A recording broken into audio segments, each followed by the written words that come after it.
good, everyone? Coach Damien here from The Shift Method. Hope all of you are having a great day.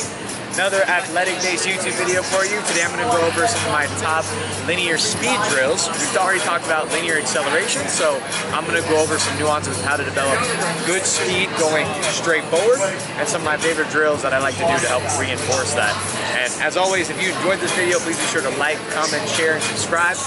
This is going on YouTube, but of course you can find my other content on Instagram, TikTok, and YouTube. And of course we got these videos coming out every other Monday. And of course we got the podcast on the Mondays. We don't post that. So be sure to check that out. Be sure to subscribe. So when we talk about speed here, again, I'm going to make that quick distinction between speed and acceleration. Speed, or what we might say is top speed, is going to be more so just the total or the fastest that you can go for a particular drill. Whether that is for you're a football player and you're trying to get to top speed on a go route, or if you're a basketball player on a fast break and I'm trying to get as quick as I can, or if I'm just a track athlete and I need to be able to run in a straight line as fast as possible, there's some differences between acceleration, which acceleration is how quickly can you get fast, right? So thinking about starting as a 40-yard dash, right, for the combine, where I start from a dead stop and I have to pick up speed really quick. Or for change of direction, I need to accelerate. There's going to be some nuances there, so I'm going to go over a couple big things that are different between those two aspects. First and foremost, if you're talking about speed versus acceleration, when I'm looking at someone at top speed, and I'll put some videos here if you want to look at someone like a Usain Bolt, who is like the best example of top speed, the fastest man on the planet, is when you get to top speed, you're going to be more upright. So you'll hear when I talk about acceleration in my other video is you got to be low to the ground, because you're actually kind of almost falling forward a little bit, where you're basically catching yourself from losing balance. And so to accelerate very well, you have to be low to the ground. Top speed is kind of the opposite, where, okay, I've built up good speed from accelerating forward, now I'm trying to maintain that. And so in order to do that, I have to have an upright posture, I have to be looking downfield or down the track and maintain that. So when you see this video of Usain Bolt, when he's at his top speed, you're going to see that he's very upright and kind of just gliding along the track, maintaining that speed that he's built up. Another important thing which some of these drills are going to reinforce, which is also important with acceleration, is that concept of triple flexion and extension. So you're going to see in a lot of these drills I do, when I say triple flexion, I'm talking about the ankle, the knee, and the hip, where I'm here, right, my knee is up, my toes are pulled up, my hip is up, and then triple extension where I come back, and now my ankle, knee, and hip are all in this extended position. You're going to see this from time and time again, where I have this movement with my lower body that's going to really help me propel myself forward and get faster as I go through. Another important thing is what we call the cycling component. Again, you do this in acceleration, but when it comes to building up and maintaining your speed, you really want to make sure that your lower body is in check. So, when we talk about cycling, you're going to see in another drill that we do that helps reinforce this, is this motion coming up. My heel almost comes to my butt, almost like a butt kick, and that motion of going through and constantly repeating this motion. We call it cycling because it looks like you're cycling on a bike. And so this motion here is going to be really important for maintaining that upright posture and maintaining your speed.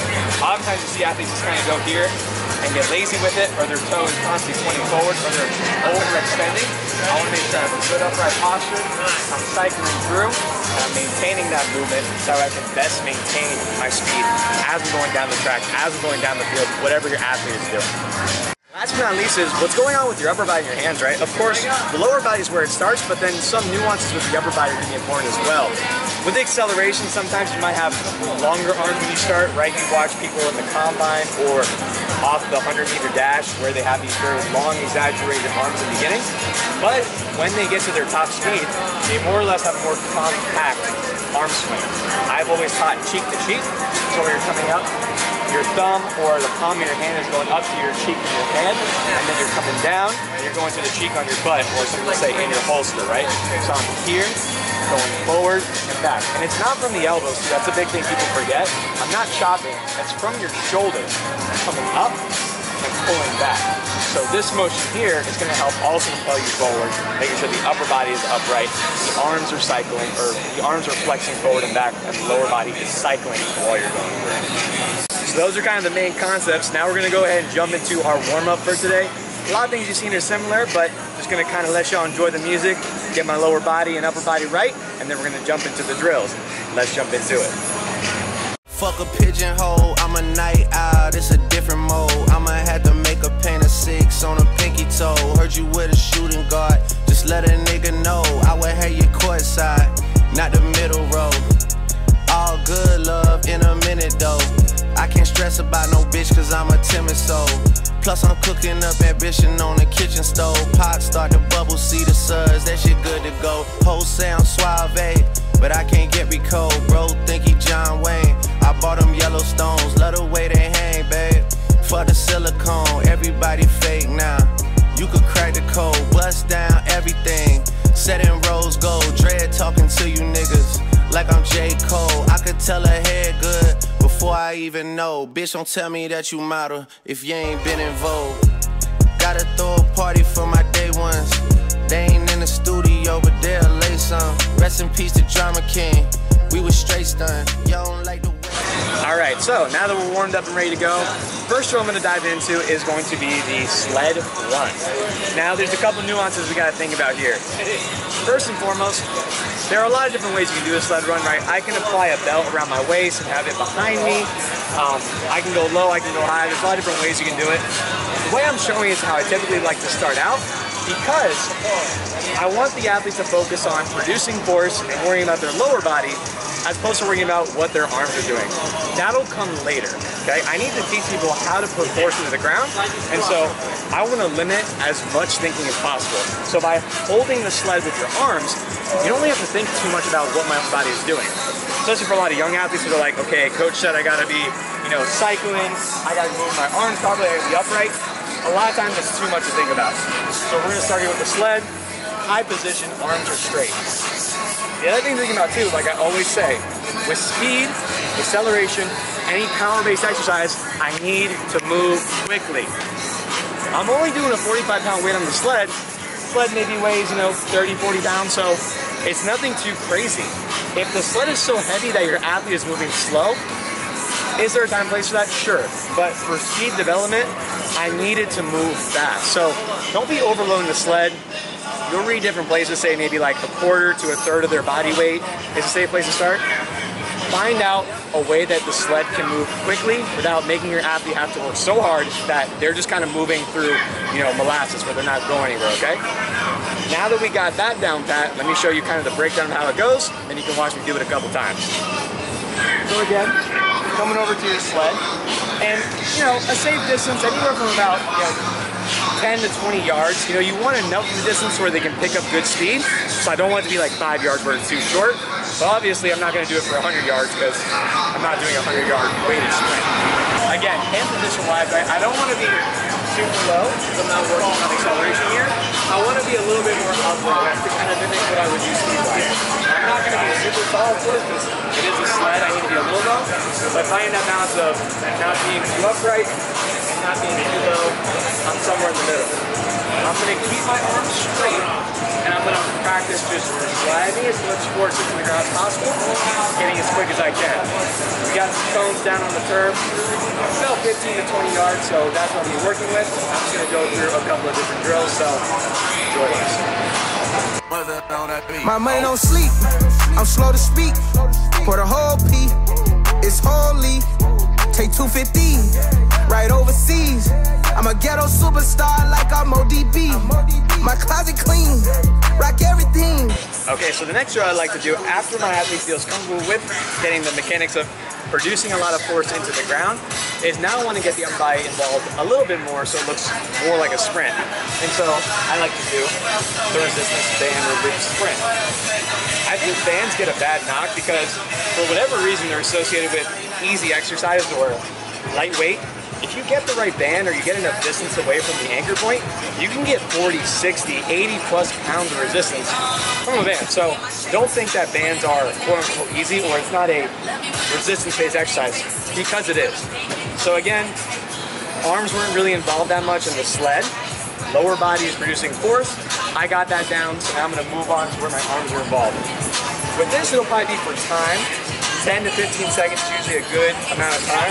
And what I'm working on now is doing that drill where I'm pushing my hips, triple flexion and extension. But now I also want to make sure my athlete gets the arms involved, like we talked about, going from cheek to physique where they got good motion in the shoulder. So what you're gonna do, take a band, start light, and you can gradually build up. Anchor it, and you want it at about hip height on the athlete. From there, they're gonna step into it.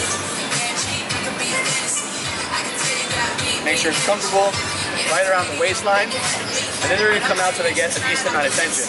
And from there, all they're gonna do is they're going to run in place, start with a little build up, and then they're gonna go as fast as they possibly can for about 10 to 15 seconds. So, let me show y'all what that looks like.